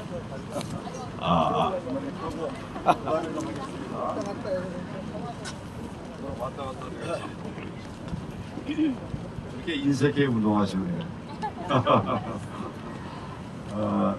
제가 뭐 잠깐 이제 기자회견 하기 전에 소개할 분들이 한두 분 좀 고생했어요. 그래서 뒤에 보면 아까 트럼펫 보신 분 알죠? 네. 트럼펫 아까 우리 국민을 할 때 트럼펫을 보신 분이 김원하 목사님입니다. 근데 이분은 여러분 손양원 목사 아시나요? 손양원 목사 아세요? 네. 손양원 목사님 유족회 회장입니다. 사위분이십니다. 사위분이십니다. 이분의 사위분이시라고. 사위분이 박수 한번 부탁합니다. 중학교 색소폰 얼마나 멋지게 불렀습니까? 여기에는 우리 의사 선생님도 한 분 와 계세요. 백신의 문제점들을 날카롭게 지적했던 이런 분입니다. 부정선거 그렇게 참여하신 분입니다. 오늘 여기 정말 귀한 분들이 많이 와 계십니다. 지금 이제 기자회견을 통해서 우리 기자들 궁금하신 것을 좀 더 보충 설명하도록 하겠습니다. 이 기자회견에 답할 사람은 저도 하지만 우리 맹 교수님하고 우리 권 변호사님 같이 오셔서 같이 하십시다. 예. 혹시 질문 있으면 말씀하십시오. 예, 왕영은 TV의 왕영은 대표입니다. 예. 먼저 국권을 수호하고 민족사회에 인간에 대한 주권을 옹호하면서 세상 존재하는 의회에 부응한다는 것은 참 존경스럽습니다. 감사합니다. 대한민국에 이러한 지적 인사와 법조인들이 많이 계셔서 더더욱 대한민국 국위 선양에 기여한다는 것은 참 저로서는 너무나도 감사드릴 뿐입니다. 오늘 기자회견을 통하여 바라보면은 총체적으로 말해서 노정희 대법관이 법이 있기 전 제도로서 또 제도가 있기 전 자유민주 체제로 말미암은 정치학에 대한 정설로 말미암아 인간 존엄성을 필히 되새기면서 세계평화공존의 의의에 부응하는 질서와 가치로 말미암다고 정의할 수가 있습니다. 여기에서 양심과 도덕, 법조인으로서 구성할 수 있는 윤리와 도덕, 인륜의 가치, 여기에 지금 노정희 선관위원장으로 말미암아 스스로 책임지고 한 걸음 물러서라. 예. 질문을 해주시죠. 예, 여기에 관여하고 있는데 사법부에 대한 그러한 깊이 있는 그 어떤 범죄 행위로 말미암아 사법 조치가 된다든지 아니면은 이 모든 결여된 이런 선거법에 대해서 자기가 총체적 책임을 지고 물러나면은 이것으로 다 끝날 수가 있을 것인지 한번 묻고 싶습니다. 아주 좋은 질문 감사드립니다. 좋은 질문에 대해서 감사를 드립니다. 노정희 선관위원회는 위원장을 필두로 해서 온갖 부정선거를 다 저질렀습니다. 사퇴만으로 끝날 일이 아닙니다. 맞습니다. 그러나 출발점이 사퇴이기 때문에 저희가 사퇴를 얘기했습니다만 모든 책임을 다 져야 됩니다. 형사 처벌도 지금 저희가 고소를 해놓은 것들도 여러 건이 있습니다. 이 부분에 대해서 수사도 안 하고 있는데 이것도 신속하게 수사를 해서 정말 중대 선거 범죄에 걸맞는 이런 형이 선고될 수 있도록 할 것입니다. 그리고 이번에 잘못들을 토대로 해서 선거법 개정도 할 겁니다. 법원 판사가 선거관리위원장을 맡고 있는 거 이거 짬짬이 문제가 큽니다. 그래서 그런 어떤 처벌뿐만 아니라 제도적인 개선까지 같이 해나가도록 그렇게 하겠습니다. 다른 분 감사합니다. 말씀하시죠. 안녕하세요. IS의 신성대 기자입니다. 지금 기자 두 가지 질문을 드릴 텐데 지금 책임 있는 노정희 선관위원장이 부정선거가 드러남에도 불구하고 사퇴하지 않은 가장 큰 이유가 뭔지 궁금하고요. 그리고 그 얘기부터 먼저 답을 드리겠습니다. 두 가지라고 말씀하셨으니까 우선 겁나겠죠. 저질러 놓은 죄가 너무 큽니다. 온 국민들에게 그들의 표를 도둑질한 거예요. 이건 정말 역사 이래에 가장 큰 아주 중한 범죄라고 생각합니다. 첫째는 무서울 겁니다. 무서우면 왜 그런 잘못한 무서워할 일을 했습니까? 그 국민들은 지금 여기에 분노하고 있습니다. 둘째는 아마 자기가 책임지면 다른 선관위원들도 또 마찬가지로 책임을 져야 된다고 생각할 겁니다. 그래서 알량한 지휘권을 행사하고 있는지 모르겠어요. 그렇지만 숨기면 숨길수록 죄는 더 커갑니다. 수사기관은 숨기는 사들에 대해서 끝까지 추적하는 속성이 있습니다. 그래서 숨겨서는 안 됩니다. 셋째는 우리 대법관들을 보호하려고 하는 것이겠죠. 많은 대법관들이 선관위에 관련되어 있고 또 여기에 연루되어 있고 재판에도 관련되어 있죠. 이제 뚝이 무너지면 다 무너진다 이런 생각을 하고 아마 버티고 있을 겁니다. 만약 그런 생각이라고 한다면 잘못을 아는 자는 신속하게 저걸 국민 앞에 사죄하면 그나마라도 좀 감형을 받을 수가 있습니다. 저렇게 말도 안 되게 뻔뻔하게 버티면 국민들의 정서 초과의 정수가도 높아져서 법정이 높아지고 또 정말 견디기 어려운 이런 흉벌에 직면할 수밖에 없다라고 저는 생각을 합니다. 이 외에도 말하자면 왜 저렇게 하는가를 제가 그 속에 들어가 보지는 않았지만 뭐 여러 가지 얘기할 수 있어요. 그렇지만 가장 중요한 건 먼저 말씀을 드리고, 지금 저의 본성은 뭐냐면 잘못한 거 감추려고 하는 거예요. 감추려고 얘기 안 하고, 감추려고 사퇴 안 하고, 감추려고 버티고 있는 것입니다.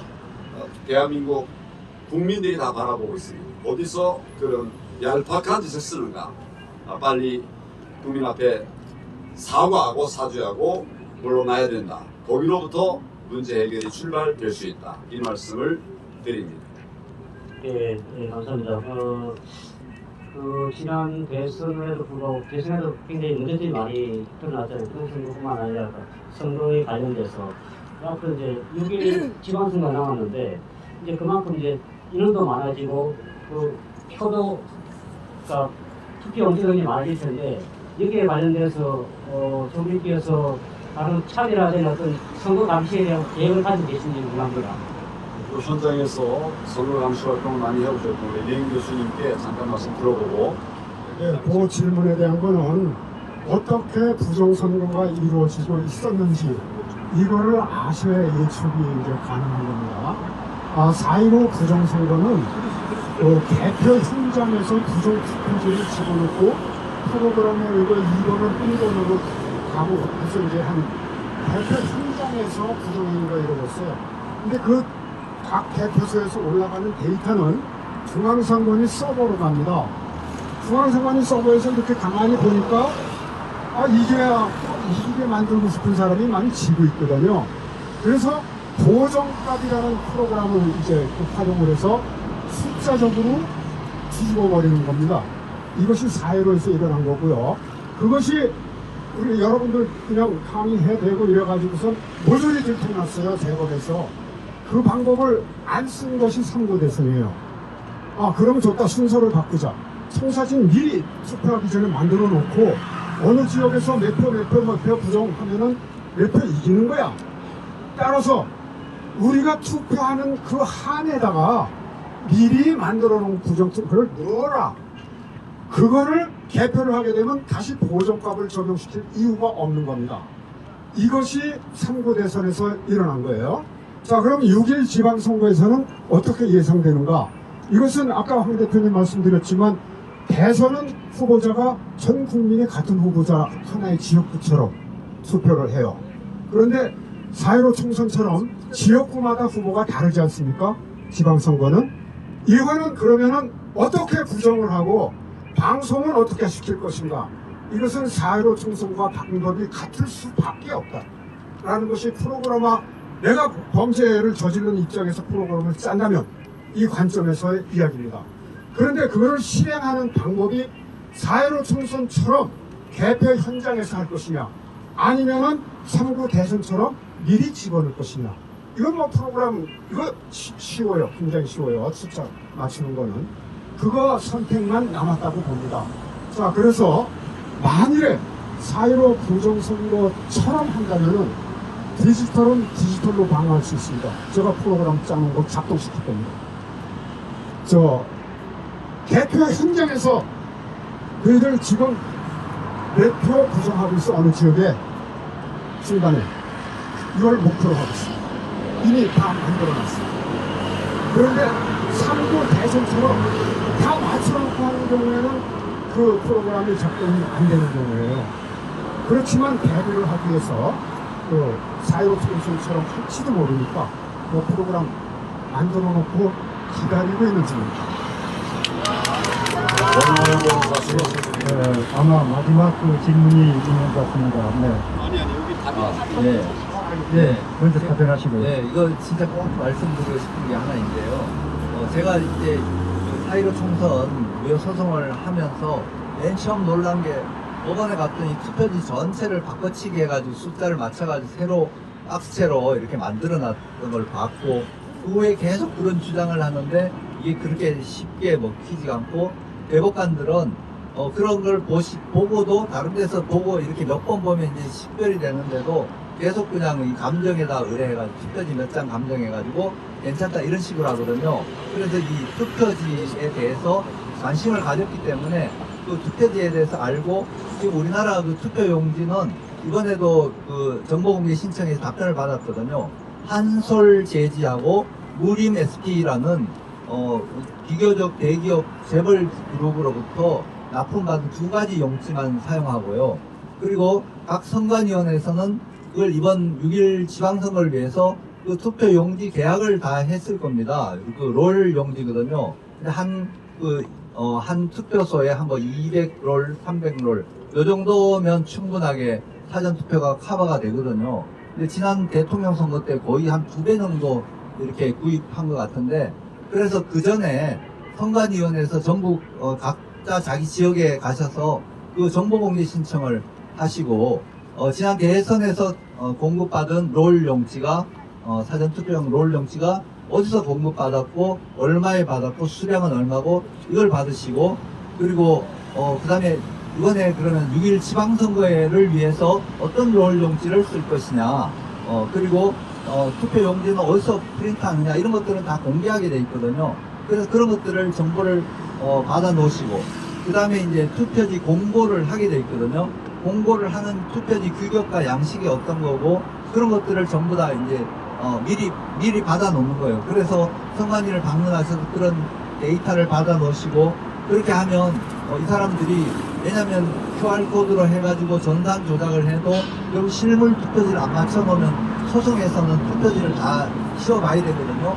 그런 과정을 거치고, 이건 특히 지방선거는 전부 개개인의 이해관계가 크다고요. 거기에 어느 정도 조작됐다고 생각하는 분이 그냥 넘어가지 않을 거거든요. 그러면서 소송이 아마 굉장히 많이 이루어질 텐데, 그걸 대비해서라도 우리가 미리 정보를 받아놓고 투표지 색깔과 이런 것들을 미리 좀 염두에 두면 이 사람들은 아마 부정선거를 저지르면 이제 그걸로 끝장인 거, 혹시 못 저지르면 그걸로 다행이고 뭐 이렇게 될 것 같습니다. 형상기록 용지 확인하셨습니까? 제가 이제 그분들이 그 중앙선관위원회에서 작년에 그 4.15 이제 총선에서 연수월 그 검증기일 그 전에도 오전 처분이 있었거든요. 그때 박스를 열어보니까 전부 아주 다발제로 바다단 이게 나왔거든요. 그 나와서 그걸 형상 기억 용지라서 바닥이 됐다 이렇게 해명을 했거든요. 근데 제가 얻은 결론은 이 형상 기억을 하긴 하는데 어떤 형상을 기억하냐면 이 위조한 형상을 기억을 하는 거예요, 이 투표지들이. 그러니까 그 형태대로 위조한 그대로 지금 남아있고 아마 투표지들이 범인이 누군지도 다 알 거고요. 지난 검찰에서는 그 지문 조사까지 다 한 걸로 내가 알고 있거든요. 대검 포렌식 센터에서. 그러니까 이건 뭐 사실 밝히려면 아무것도 아니에요. 아무것도 아니고. 그러니까 형상 기억이라는 거는 저들이 범죄한 형상을 종이는 기억한다. 이건 그 종이 전문가 교수님 말씀도 똑같은 의견입니다. 종이는 절대로 적은 게 펴지지 않는다는 거거든요. 질문에 대한 답은 다 된 겁니다. 다른 분 자, 또 있어요? 유튜브 연합회장 봉준호 왕성입니다. 저는 지난 5구 대선부터 나와서 부정 투표를 선거를 방송을 쭉 해왔습니다. 그동안에 수많은 우리 그 우파 단체들이 고소 고발 그리고 헌법 소원까지 내고 했는데도 전부 기각 무혐의 이렇게 됐거든요. 그래서 이번에는 아마 우리 황교안 대표님이 법을 잘 아시는 분들이 나오셔가지고 충분히 아마 이번에 저 깜짝 놀랐을 것 같아요. 그래서 이번 투표 부정선거만큼은 어떻게 밝힐 수 있는 어떤 확실한 증거 이런 게 지금 한 몇 가지가 있습니다. 그걸 중점적으로 우리가 저 선관위에다가 얘기를 해야 되고 국민들한테 알려야 되는데 너무 많아요. 부정선거 사례가 너무 많아가지고 국민들이 정신이 없어요. 그래서 만약에 그 중에 아닌 게 밝혀지면은 이거 아닌데 이러면 전체적인 게 부정이 될 관련성이 있으니까 거기에 대해서 좀 답변을 좀 해주시면 고맙겠습니다. 저희들이 점검을 하고 있습니다. 부정선거 이슈로 신고가 나가지고 저희가 하나하나 정리를 거의 다 했습니다. 지금도 또 들어오는 것들이 있어요. 이런 것들에 대해서 다시 이제 점검을 하고 있고요. 제일 중요한 것은 이제 그 여러분 말씀하신 이런 것들은 꼭 필요한 것들이고 없어서는 안 되는 일입니다. 근데 이제 제가 거기 하나 더 붙인다고 한다면 철저한 감시 활동이 필요하다. 전에 하던 참관 이 정도 갖고 지금 안 됩니다. 그래서 제가 말씀드린 것이 AI 촬영 앱으로 밖에서 사진 찍으면 이게 증거로 쓸 수가 있어요. 재판에서 증거로 쓸 수가 있습니다. 그리고 사전 투표함 보관 장소에 대한 감시 활동 이것도 철저하게 해야 됩니다. 이게 다 사각지대예요. 또 지난번 이제 우리가 대선 때 경험했습니다만은 182개의 선관위 임시사무소 이것도 불법적인 겁니다. 이런 부분들에 대해서 이룰 수 있는 불법 행위들을 철저하게 감시하는 이런 노력을 해 나가도록 그렇게 하겠습니다. 질문자 두 분이 더 있습니다. 네, 안녕하세요. 너무 수고 많으십니다. 저는 친절한 별님으로 활동하다가 친절한 별님 계정이 폭파돼서 지금은 앵그리 별님으로 활동하고 있습니다.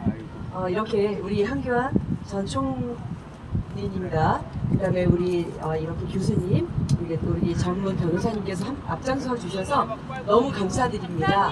네, 너무 감사합니다. 그런데 또 이렇게 일선에 있는 우리 국민들 부정선거를 계속 밝혀주기를 우리 국민들의 입장에서는 앞으로 향후 어떠한 범국민적인 그러한 정책 아니면 전략이 좀 있으신지 그래서 뭐 혹시라도 얼마 남지 않았잖아요. 6개 대선까지 남지 않았고 또 우리가 4.15 부정선거가 7 부정선거라고 밝혀지기도 전에 지금 3구 부정선거가 이루어졌고 그러니까 앞으로 6일 또 지선이 준비가 되어 있습니다.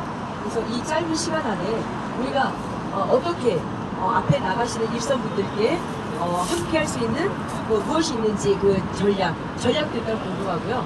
또 하나는 우리가 지금 제가 겪은방이 몇 개가 있는데 부정선거가 맞다, 부실선거가 맞다 막 이렇게 이야기가 때로는 대립이 되고 있더라고요. 부실선거가 맞다라고 하는 분들도 나름대로 논리가 있긴 한데 그렇다면 우리가 부정선거라고 말하는 게 맞겠지만 정말 부실선거라고 하는 거를 말을 해도 되는지 아니면 더 이상 말하면 안 되는지도 또 답변 부탁드리겠습니다. 네, 제가 대표님 대신해서 답변드리면 우리가 이제 할 수 있는 전략은 일단 황교안 대표는 제가 이걸 겪어보니까 이 대한민국 대법원까지 나서서 부정선거에 이런 환경을 만들어주는 이런 상황 대통령은 관여가 안 됐으리라고 난 안 보거든요. 안 보는데 그런 상황 그 권력을 우리가 대항할 이게 공적인 권력이 쉽지 않은데 그래도 황교안 대표님께서 전 총리로서 그래서 대한민국 전체를 총괄한 이런 책임 있는 자리에 있던 분이 앞장서서 이 부정에 대해서 밝히고 계시니까 우리 황 대표님 중심으로 우리가 많이 이렇게 힘을 모아주시면 황 대표님 제가 옆에 봐도 정확하게 하시거든요. 그걸 뭔가 증거로 확인 안 된 걸 미리 나서서 해서 그걸 실수하고 이런 건 아니고요. 그리고 국민 개개인이 또 파워풀하거든요. 저도 그 남동구 선관위원회 가가지고 사전선거 전날 가가지고 현장에 이상한 게 딱 보여서 그냥 다 동영상 찍었는데 그게 저는 나중에 조사해보면 틀림없이 부정선거 증거가 될 것 같고 다른 데서도 그런 보고가 많았거든요.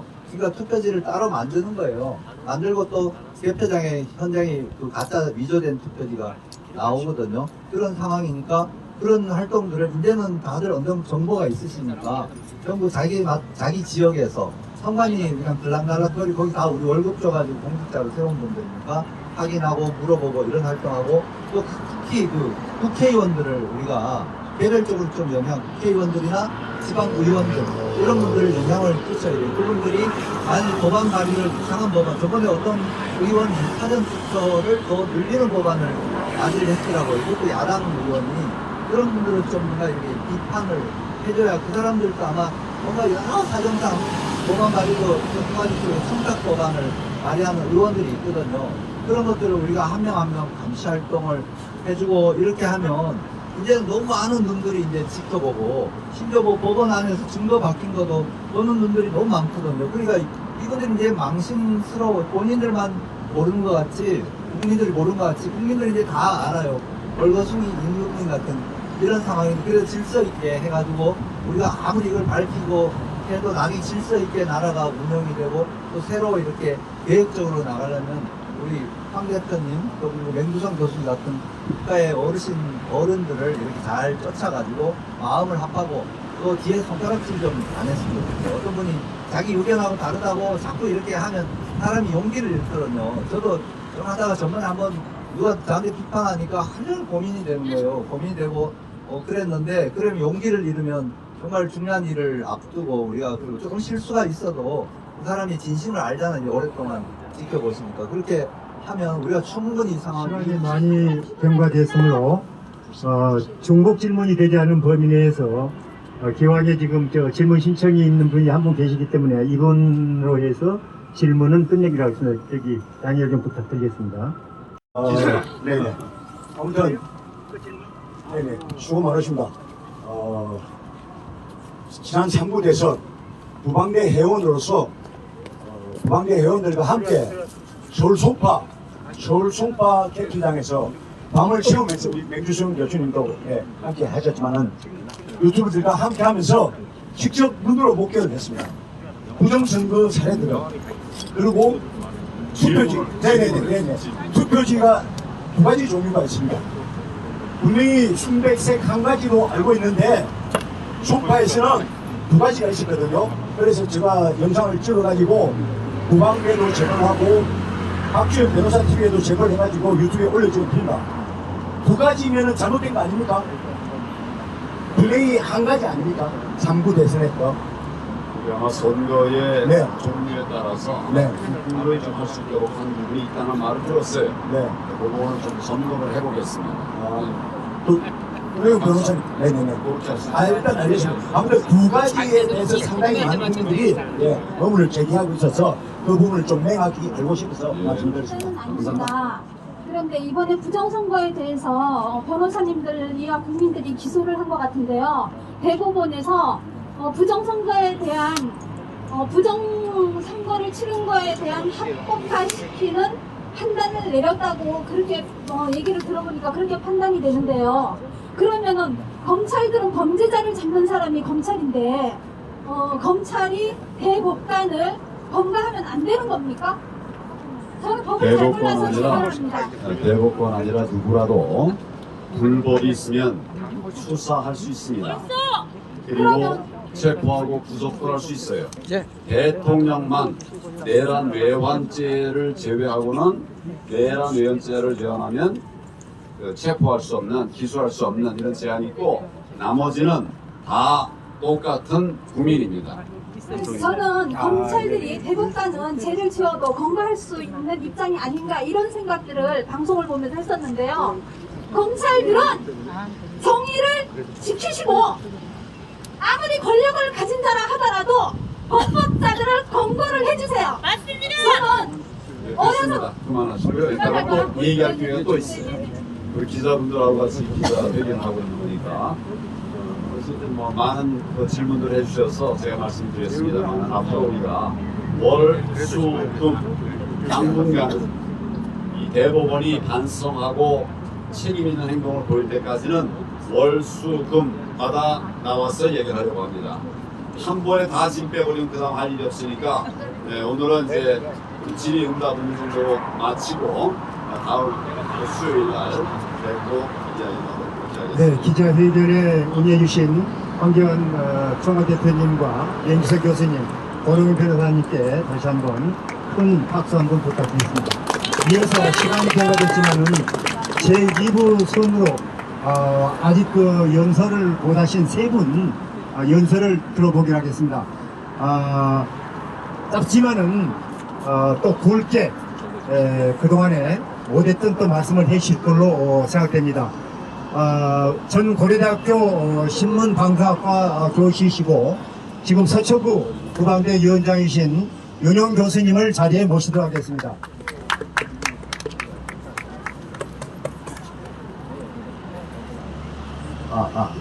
많이 말씀을 하셨기 때문에 간단하게 말씀드리겠습니다. 여기 이게 대법원 건물인데요. 이게 무슨 돈으로 지은지 아십니까? 이게 뭐냐면요. 교통 벌칙금으로 모아가지고 지었어요. 박 목사님. 네. 그 당시에 언론에 나고 좀 문제가 뭐 큰 문제는 되지 않았지만은 그랬고 여기 12놈이 근무합니다. 이 어마어마하게 큰 건물에 12놈. 예. 그저 한 50평, 60평에다가 다 쓸어 넣으면은 거기 책상 의자 놓고 하면은 충분히 할 수 있어요. 이렇게 넓은 공간이 필요치가 않고요. 그리고 여기 꽃 좀 보세요. 나무. 저건 무지하게 비싼 나무예요. 갖다가 심은 거예요. 그리고 제가 이 뒤에 살았었거든요. 이 건물을 지을 때. 그런데 그때 무슨 문제가 있었냐면은 주민들이 충분히 여기를 통과해서 지나갈 수가 있는데 이거를 다 차단을 시켜버린 거예요. 예. 예, 이게 12놈이 근무하는 이 근무를 이렇게 초호화판으로 해놓고 주민들의 통로마저도 완전히 폐쇄해놓고 지금 길이 있어요. 길이 있고 문도 있습니다. 철문. 이걸 다 폐쇄시켜버립니다. 예, 이놈들. 그렇게 나쁘고요. 제가 그 노무현이가 지금 노무현이가 낭떠러지 바위에 충돌을 해가지고 되졌는데 그 원래 나쁜 놈이에요. 지금은 그 나쁜 데가 다 씻어져 버리고 아주 뭐 위대한 인물처럼 좀 부각이 되어 있는데 그게 바로 이 부정선거의 시발점의 아주 첫 번째 주역입니다. 네, 그 대통령도 있죠. 노무현이. 또 제가 잘 알아요. 제가 여러분들 다 아시는지 모르겠지만은 그 당시에 대통령 선거 불과 일주일을 앞두고 이 전자개특이라는 거를 극비리에 만들어서 가지고 있다가 선거 일주일 앞두고 이번에 이걸 사용한다 이렇게 발표했어요. 그 사실 아세요? 그거를 박지원하고 김대중이가 아마 박지원이가 그거를 실무 일을 거의 한 걸로 아는데 김대중이가 이게 주범이에요. 예, 부정선거에 총 주범이며 아주 그거의 시조가 김대중입니다. 예. 그래서 전자개특이라는 거를 생전 듣지도 보지도 못한 것을 만들어 가지고 일주일 후에 이거를 사용하겠다 이러니 헐떡 뒤집혔죠. 근데 그 당시에 그 여당이 이제 우리 편입니다. 사실은 여당 측에서 이 전자개특에 대해서 이게 문제가 심각하다고 하니까 여기에 대해서 검토를 하라. 그래가지고 국회의원 여당 국회의원 둘을 뽑았어요. 그래가지고 그 전자개특이 제작하는 그 업자하고 만난 겁니다. 아마 그때 돈 처먹지 않았나 싶어요. 그래가지고 이제 전자개특이가 그 다음부터 완전히 사용이 된 겁니다. 예, 아주 이상한 그런 절차를 거쳐서 전자개특이가 시작이 됩니다. 그래서 그 다음에 이렇게 그리고 잘 아시겠지만 그래가지고 첫 번째 외국으로 수출한 데가 필리핀입니다. 네. 필리핀에 수출했는데 거기서 난리가 나가지고 대법원에서 이거 사용 금지 처분을 내렸어요. 네. 그래가지고 그게 다 청구로 다 들어가는 그런 엄청난 사태가 일어나고 근데 그거 지금까지 사용하는 거거든요. 근데 이게 뭐냐면요. 미국에서도 이거 사용 안 합니다.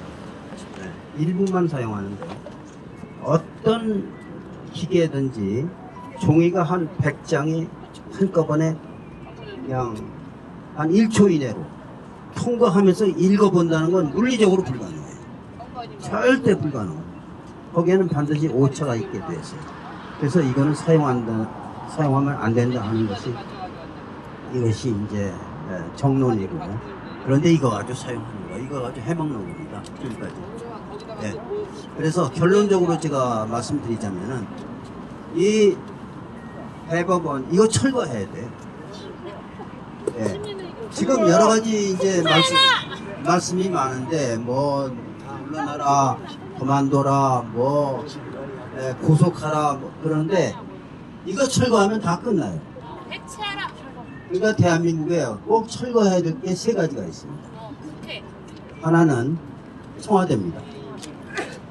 청와대에서 그 안에서 박근혜 대통령 같은 분도 계셨고 박정희 대통령 같은 분도 계셨지만은 무지하게 해먹었어요. 청와대. 네. 특히 옆한 애들이 많이 해먹었어요. 옷에다 걸치고 다니고 말이야. 그러고서 다 그 옷을 매개체를 해서 다 받아먹은 겁니다. 이번에 옷 하시는데 뭐 2억이 들어간다 그러는 거 200억 이렇게 하는 스타일이겠죠. 그래가지고 청와대에서 다 해먹었어요. 저는 윤석열 씨에 대해서 아무것도 모릅니다. 하평윤 씨 우리 먼 일가라는 것밖에 안 모릅니다. 근데 나 이분을 내가 보는 것은 청와대를 포기하는 거예요. 정말 이거는 어려운 거예요. 네? 그래서 이제 문재인이가 이것 때문에 청와대를 포기하면 거기 구경 가야 되거든요. 공개하니까. 그러니까 문재인이가 저지른 비리가 거기에 다 나오는 거예요. 그걸 두려워하는 거예요. 그러면. 예? 그리고 옆에 애도 그걸 두려워하는 거고. 그래가지고, 철거는 이제 한 거나 다름없어요. 청와대를 철거하지 않았습니까? 그러고서 거기 안 들어가고, 그래 국방부 가니까. 두 번째 철거해야 될 게 뭐냐? 이거 대법원.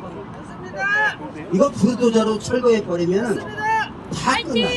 여기 뭐, 권순일이 또 누구죠? 노정이 뭐, 별 연놈들이 여기다 죽치고 앉아가지고 다 해치먹었어요. 예? 그 다음에 또 철거해야 될 게 뭐냐면 국회의사당. 지금 말이에요, 뭐, 검수완박인가, 뭐 이런 법률 통과한다, 막 지랄 떠는데, 이게 어떤 연놈들이 이거를 통과시키려고 하냐면은, 바로 이 부정선거로 불빠지다는 연놈들이 50명이나 돼요. 국회에. 그래서 국회도 철거해버리면 다 끝나요. 네? 그러니까 우리가 세 가지를 철거해야 됩니다. 청와대는 철거된 거나 마찬가지고, 그 다음에 이거 철거해야 돼요, 대법원. 예? 그리고 얘네들은, 이 대법관들은요, 사실은 뭐 좋은 말로 이렇게 아까 여러분들도 하셨는데, 사형감이에요.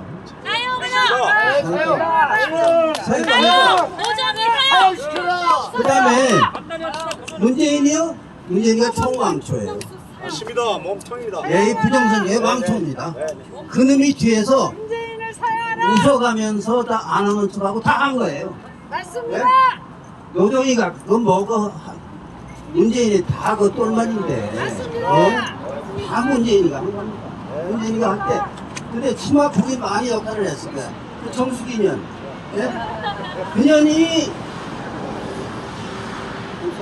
몸에다가 피 감고 지랄을 날리친 거예요. 그래가지고 우리가 정권 잡았습니다. 이제 저번에 진짜 잘해야 돼요. 예, 잘하는데 요거 세 개 청구해야 돼요. 맞습니다. 신관이도 철거해야 성관이도 철거해야 네, 생생 청구해야 두서없이 그냥 이렇게 말씀드렸습니다. 네, 윤영 교수님 대단히 감사합니다. 우리 참 선관위 그러면은 여러분 주무심이 좀 많이 생겼죠 그동안에. 근데 선관위 노조위원장 출신이신 한성천 우리 선생님이 계십니다. 아주 그 경험도 많으시고 또 부정선거 하면은 치를 빼는 분이십니다. 여러분 한성천 우리 대표님의 말씀을 한번 우리 청해 듣겠습니다. 예, 방금 소개받은 한성철입니다. 뜨거운 햇볕에 고생 많으십니다. 오늘 여러분들이 오늘 그 부정선거에 대해서 말씀드렸습니다. 여러분들이 오늘 혼란스러울 겁니다. 제가 간단히 간략하게 선거무효 사유에 대해서 말씀드리겠습니다. 앞에 그 황 대표님께서 여러 가지 선거 말씀하신 것이 다 선거무효 사유입니다.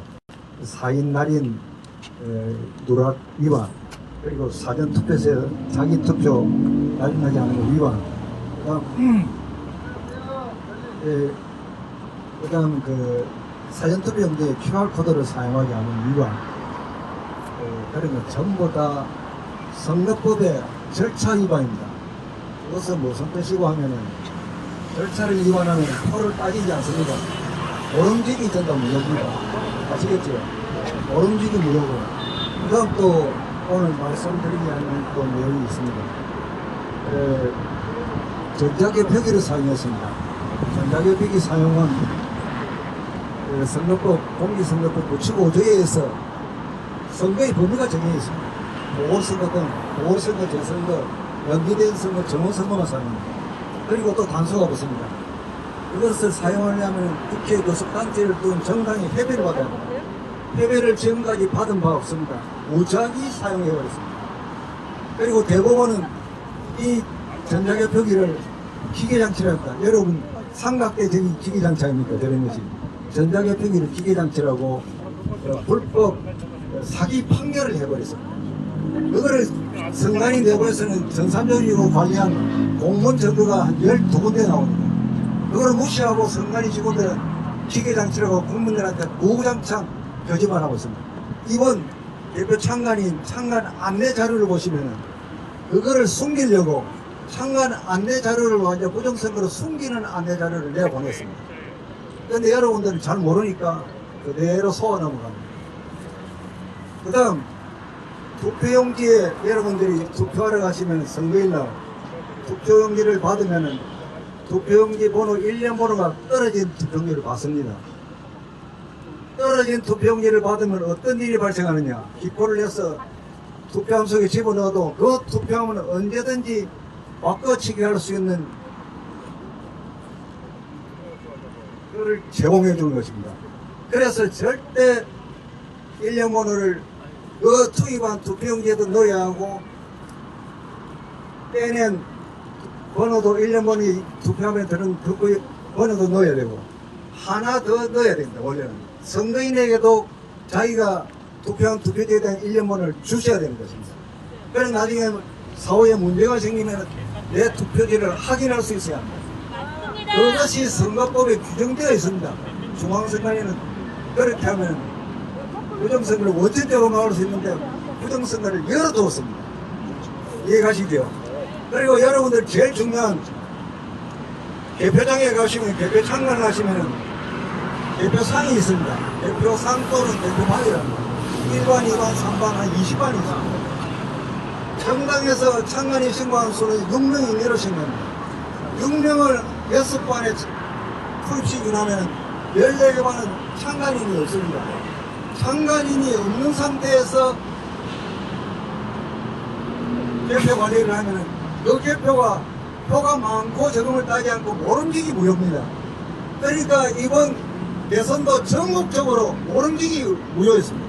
여기 무슨 말이냐면 개표 창간 원칙입니다. 아까 비밀투표 원칙을 위반하면 모조리 된다. 무효 처분되는 것입니다. 그런 것을 아시고 정리를 하시면 여러분들 여러 가지 말씀을 드려도 정리가 됐을 것입니다. 그 다음 사전투표용지 발급기 관련해서 사전투표용지 발급기 관련 규정이 선거법이 헌법을 2번 위반했습니다. 사전투표를 하시면 여러분들의 신분증은 스캔 파일로 보정이 됩니다. 그것을 임기 전까지 보존을 해야 하는데 선거일날 전부 삭제시켜버립니다. 이것은 무슨 문제가 발생하냐. 선거 소송이 제기되면 확인할 수 없는 그런 사항이 생깁니다. 일반 투표일날 선거를 하면은 여러분 신분증을 제시하면은 그 서명날이 나시고 나면 투표용지를 줍니다. 그 선거인 명부는 임기 전까지 보관이 됩니다. 그래서 헌법의 평등권 위반이고 또 사전투표 용지 발급기는 전산조직입니다. 전자개표기는 부치고지에서 명확하게 전산조직에 대한 규정을 해두었습니다. 그리고 전자투표기도 278조에서 명확하게 규정을 해놨습니다. 전산조직을 관리할 때 위험하기 때문에 그 운영 프로그램을 어떻게 관리하라고 규정을 해두었습니다. 사전투표용지 발급기는 더 위험합니다. 그럼에도 불구하고 전혀 전산조직에 관한 엄한 규정을 두지 않았습니다. 그래서 전자개표와 전자투표기와 사전투표용지 발급기는 명확한 헌법 위반이 드러났습니다. 그러면 선관위가 처음에는 실수할 수 있습니다. 여러 번 선거를 했습니다. 그 허점이 드러났을 때 선관위는 선관위가 개정 의결을 국회에 제출해야 하는 것입니다. 지금까지 제출하지 않고 부정선거를 하도록 문을 한 대로 열어놨습니다. 그렇기 때문에 여러분 그 점을 잘 아시고 그 부분을 주위에 사시는 국회의원이 있으면은 해당 국회의원을 찾아가서 압박을 해서 반드시 개정을 해야 하는 것입니다. 그리고 마지막 이번에도 또 정부가 경북이 수소를 해버렸습니다. 코로나로 인해서 가게 수입이 줄고 그리고 강의를 할 수 없고 하는 그런 분들을 무작위로 그게서 선거일 전 3일 전에 국고로서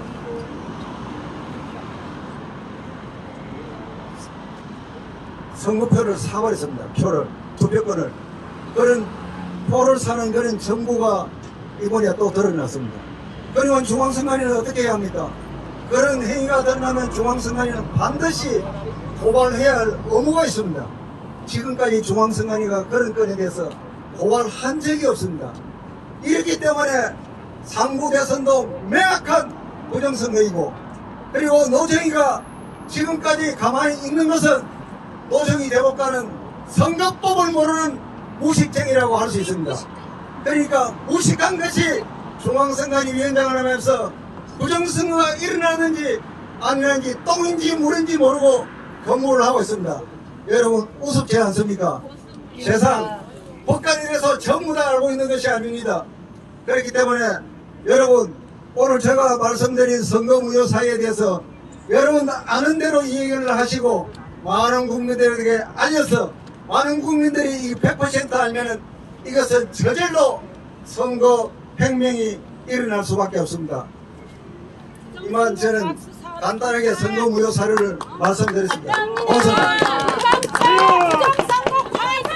한상천 선거소송인단 대표님께 다시 한번 뜨거운 박수 부탁드리겠습니다. 마지막으로 우리 부방대 대한민국 부방대 서북공역위원장 우리 최현욱 목사님 모시겠습니다.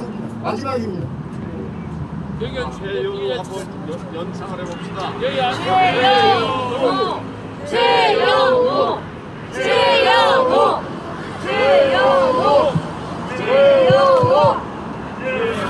예, 감사합니다. 예, 감사합니다. 사실 오늘이 저의 45번째 생일입니다.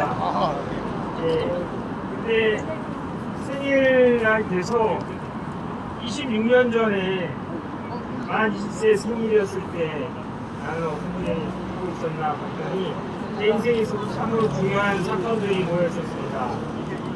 4월 6일 토요일 날 어떤 교회 전도주택에 가서 4시간 반 동안 회개를 하고 회심을 했습니다. 그 다음 날이 부활절이었는데 그 옆에 선릉공원에서 전도를 하기 시작했고요.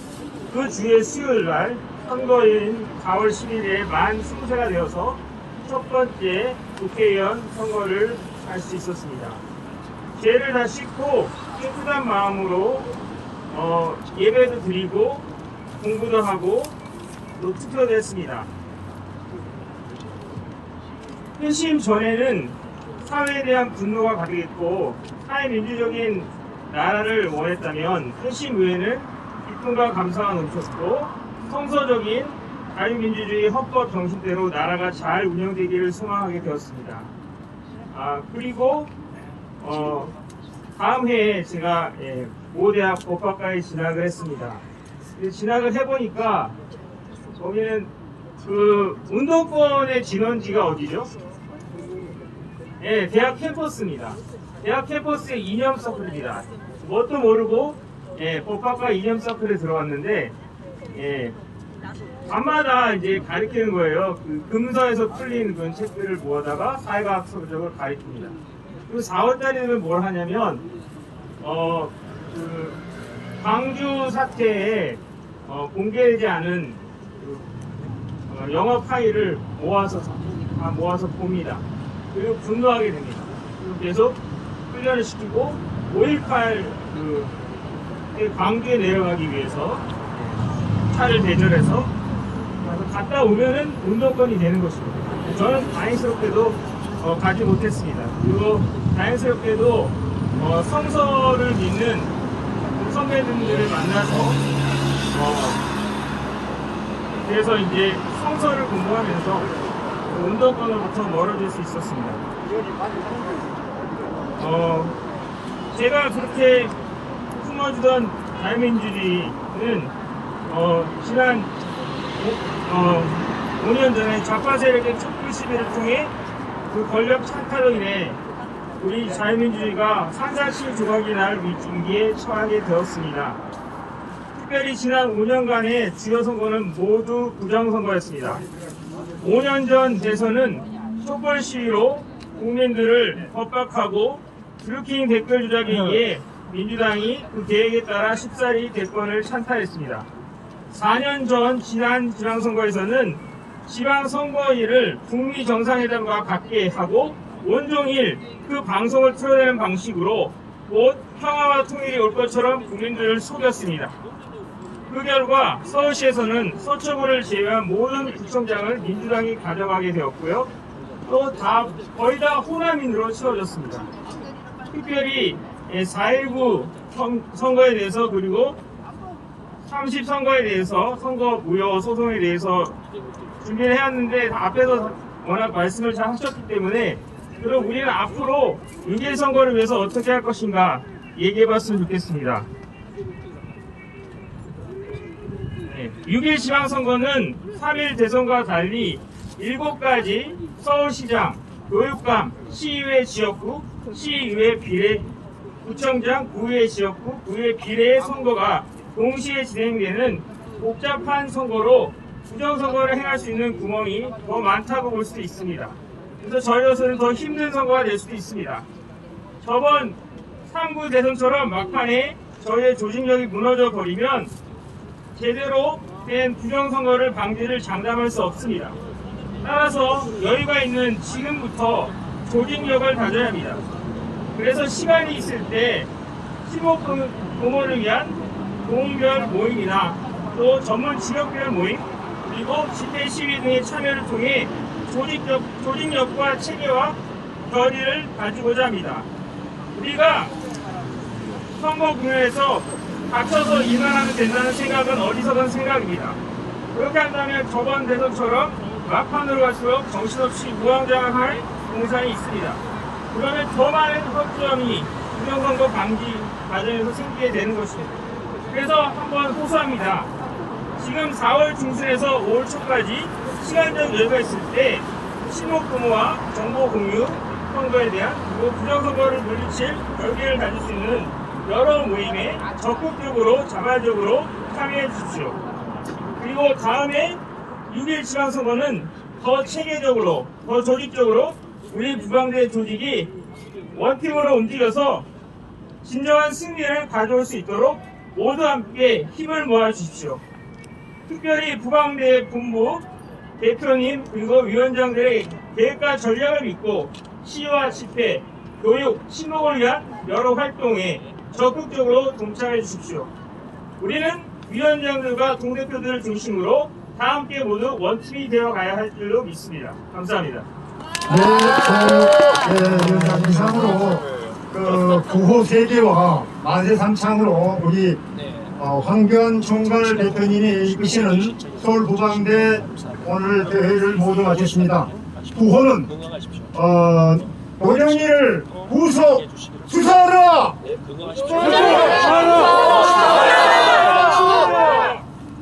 하나씩 하는 겁니다. 노령이는 사퇴라! 노령이를 탄핵하라! 대한민국 만세! 대한민국 부방대 만세! 애국 국민 여러분 만세! 감사합니다. 이상으로 모든 행사를 끝내겠습니다. 여러분 수고하셨습니다. 수고하셨습니다.